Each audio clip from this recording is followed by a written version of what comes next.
नमस्कार विद्यार्थी मित्रो, गणिताच्या आणखी एक व्हिडिओमध्ये आपल्या सर्वांचे स्वागत आहे। चला तर विद्यार्थी मित्रो, आज आपण मल्टिप्लिकेशनची नवीन ट्रिक शिकूया।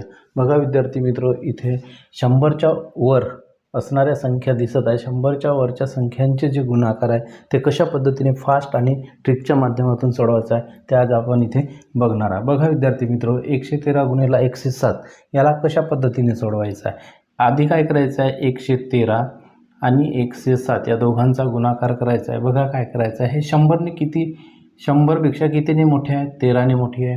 107 ही 100पेक्षा कितीने मोठी आहे, 7ने मोठी आहे। काय करायचं आहे, नंतर 13 7 91, 91 लिहून टाकायचे।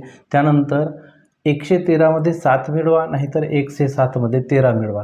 दोन्हीपैकी फक्त एक कृती करायची। मी काय करतो आहे, 113 मध्ये 7 मिळवतो आहे, ते किती होते, 113 अधिक 7 म्हणजे 120 झाले। विद्यार्थी मित्र, याचं उत्तर मिळालेलं आहे एवढं, म्हणजे 12091। बघा विद्यार्थी मित्र, त्याच पद्धतीने तुम्हाला दुसरं उदाहरण दिलेलं आहे, 112 गुणिले 108 याला कसं सोडवायचं आहे। आधी काय करायचं आहे, 112 गुणिले 108 काय करायचं आहे तुम्हाला, 100पेक्षा 112 कितीने मोठा आहे, 12ने मोठा आहे। हा 100पेक्षा कितीने मोठा आहे, 8ने मोठा आहे।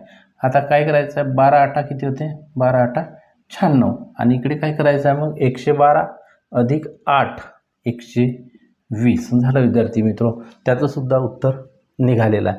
आता बघा इथे काय दिलेलं आहे, 119 गुणिले 106, 119 गुणिले 106 सेम तसंच करू, 119 गुणिले 106 100पेक्षा कितीने मोठी आहे, 19ने। हा 100पेक्षा कितीने मोठा आहे, 6ने मोठा आहे।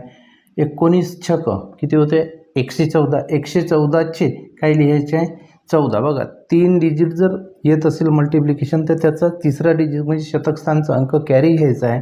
आता काय करायचं आहे बघा, एक कॅरी घेतलेला आहे, 119 अधिक 6 125, 125 अधिक जो हातचा होता तो म्हणजे की झालेला आहे 126। अशा पद्धतीने 1 2 आणि 3 या तीनही उदाहरणांचं उत्तर आपल्याला मिळालेलं आहे। निश्चितच तुम्हाला ही ट्रिक्स समजली असेल तर तुम्ही या मल्टिप्लिकेशनचं उत्तर काढायचं आहे।